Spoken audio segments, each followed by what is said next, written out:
This is the ancient city of Jericho. Excavations have revealed information and evidence that support habitation here, off and on, making this city the oldest city in the world. Beautiful, fertile grounds and gushing springs have earned this city the distinction as the city of the palm trees. It's here at this site that God chose to destroy one of the most fortified cities known in this land. But also, He chose to demonstrate His power and His mercy through the faith and courage of a young Canaanite woman named Rahab.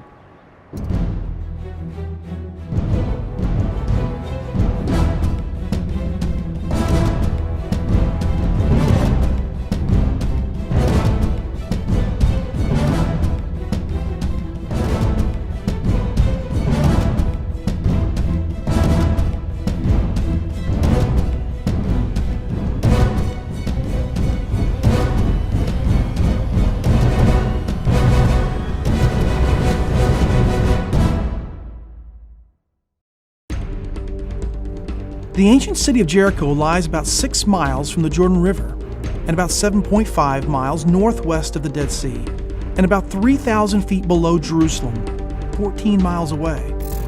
A large gushing spring and the fertile plain surrounding the city earned it the distinction, the City of Palm Trees.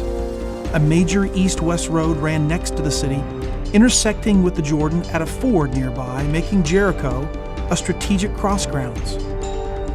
The ancient city of Jericho had already been occupied for many centuries before the Israelites arrived in 1400 BC. It had an inner wall and an outer fortified wall several feet thick, enclosing about 9 acres of land. To the Israelites entering the Promised Land, Jericho presented a major obstacle. I've been to Jericho on several occasions, and I've crawled all over that ancient tell, and I've seen for myself the remains of this huge fortification system with a revetment wall that's still intact and what then was on top this huge massive wall. And from outside down below, it must have been sort of a daunting sight to look up and see those massive walls. The Israelites weren't going to conquer Jericho without God's help. It was an important city, a walled city, and the Israelites had no military advantages to speak of. They didn't have a trained soldiery. They didn't have any siege machinery. Apart from God's command, they had no business even attempting to conquer the city. The city of Jericho was surrounded by this massive wall that you see here. This embankment, or this retaining wall that you see, was made of these massive stones that are 10 to 12 feet high. Up above this retaining wall, another wall stood made of mud brick. And that massive wall was 20 to 25 feet tall. At the crest of the embankment was another mud brick wall that stood 50 feet above the ground layer. I can only imagine the pride and the arrogance of the Canaanite people as they looked out in the valley, wondering how the Israelites circling their city could breach their walls. The book of Joshua tells us that when the citizens of Jericho heard about the Israelites coming into their land, that their hearts did melt and their spirit left them. Now, that's really a way of saying that they were just plain scared, but as the citizens of Jericho took refuge inside the massive walls of this fortified city, I can't help but wonder how many of them began to develop a false sense of security, especially when the children of Israel for several days just simply walked around their city walls and never attacked.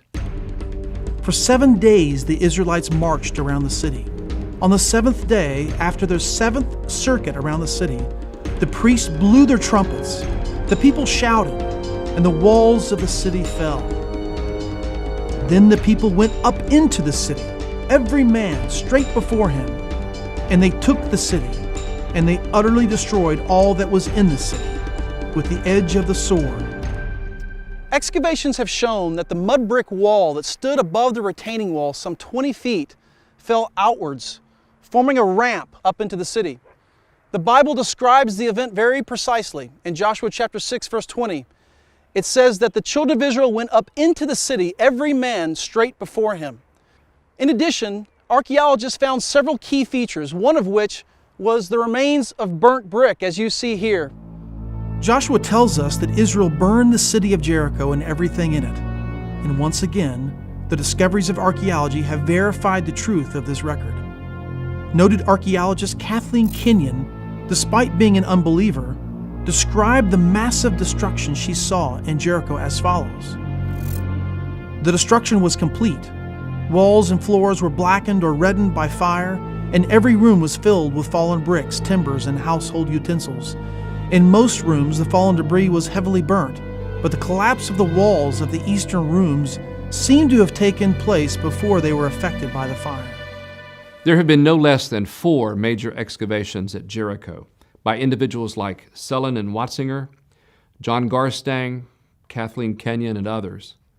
But they are not all in agreement with regard to the date of City Level 4, the proposed city that Joshua conquered.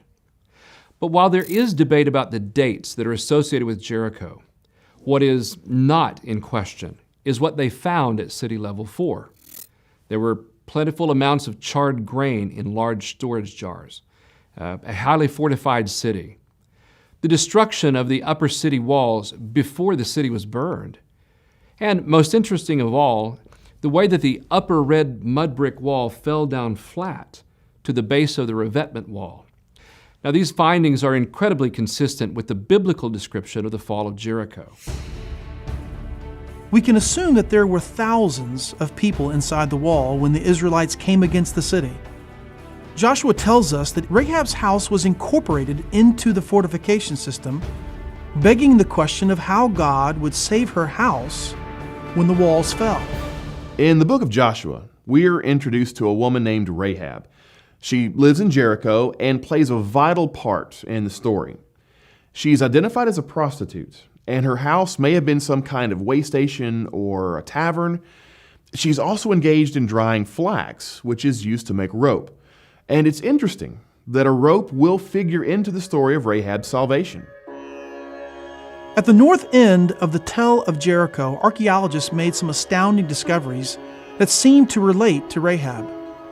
The German excavation of 1907 to 1909 found that along the north short stretch of the lower city wall, destruction was limited, leaving remnants of the mud brick wall standing to a height of over 8 feet.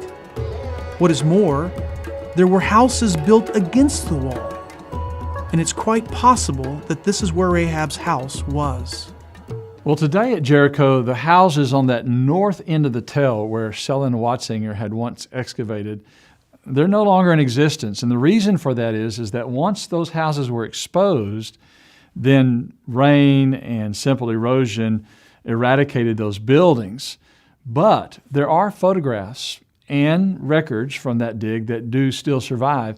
And what they reveal is that this was, in the northern part, a poorer part of the city.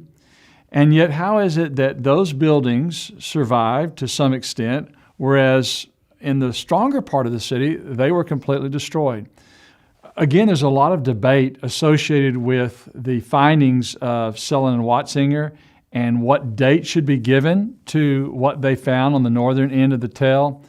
But we still have to come away with some very compelling information here and really be fascinated by the fact that what they did find was consistent with what we read about in the Bible. Since the city wall formed the back wall of the houses, the spies could have readily escaped, and from this location on the north side of the city, it was only a short distance to the hills of the Judean wilderness, where the spies hid for 3 days. Considering Rahab's occupation, real estate values must not have been too high here, since the houses were positioned on the embankment between the upper and lower city walls, likely serving as the poor part of town, perhaps even a slum district. The fact that the German excavators actually found a city area in a slum part of a neighborhood that hadn't fallen is remarkable.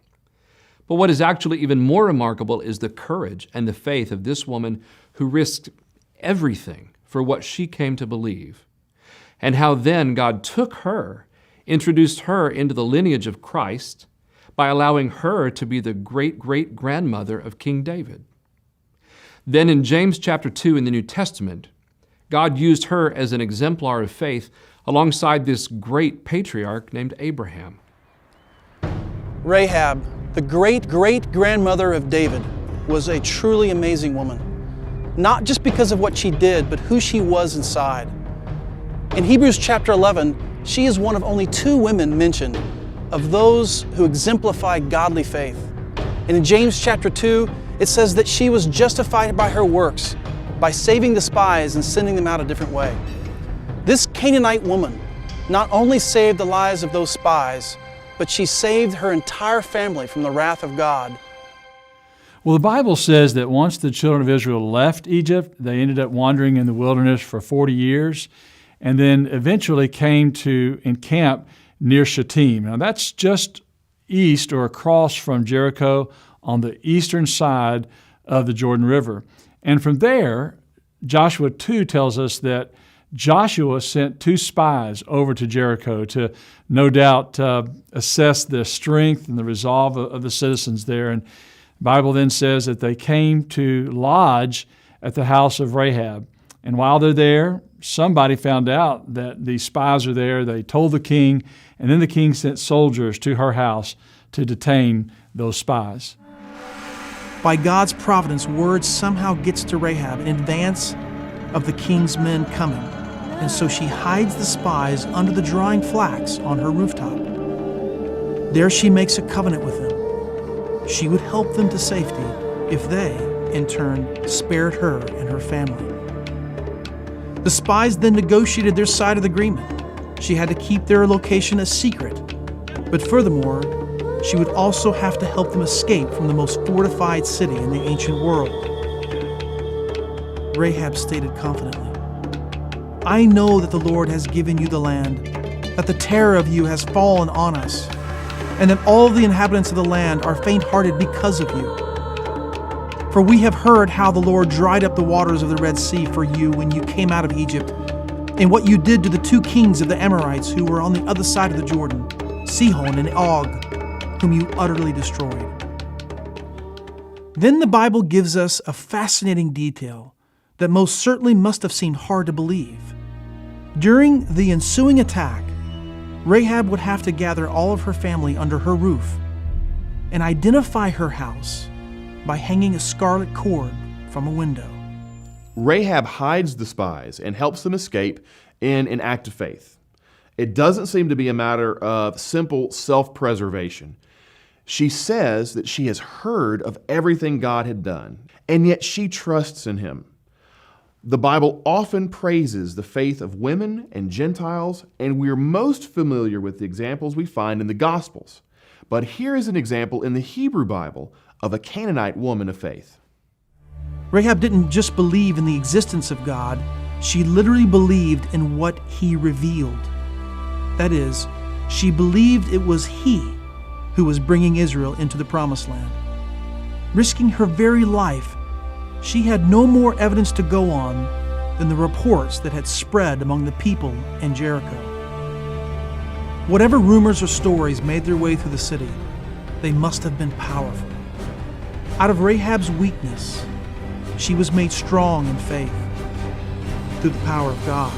You know, Rahab is one of the most interesting people in all of Scripture. There may be some, disagreement about the Old Testament word, but the book of James uses a word for harlot, for Rahab, that is really unmistakable as to what it means.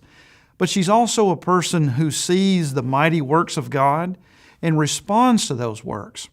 She's a person of great inner strength, apparently, because she's able to reach out to God through His people, to align herself with those people, and to receive the blessings that God has for her. When the valley seems so dark and Do you, like Rahab, live your life by faith and not by sight? Rahab's faith and conviction gave her the courage to look death in the face and live.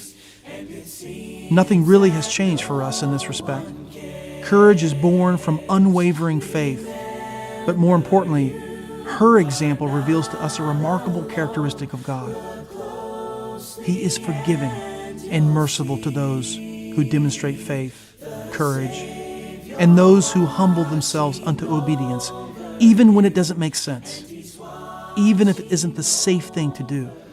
This woman, Rahab, had a saving faith that will be remembered for all of time. Now, God saw so much in this woman that he saw fit to allow this Canaanite woman to become a mother in the line of the Messiah. And even though she was a harlot, God only saw her as a sinner, someone in need of salvation, someone who wanted to be saved, and someone who was willing to step out in faith and do exactly as she was commanded to do. A transformed life like that experienced by Rahab is possible for us. As she was adopted into God's family after being saved from Jericho, we too will be adopted into God's family with an opportunity to see glory. God asks of us the same as he did Rahab. Have faith in me. Give up everything. Forget your past. Reside under my protection, and I will give you rest unto your soul. Let us never forget the story of Rahab, a common woman that certainly lived a hard life inside these walls. But because of her conviction, because of her courage, she became an uncommon hero of faith. If God can transform her life into what he did, and if he can take down these great walls, think about what he can do in your life. He can transform your life in an amazing way. And he can reduce the walls around your heart to rubble if you let him. You are the canyon and I am a crevice. You are the heavens and I am a star.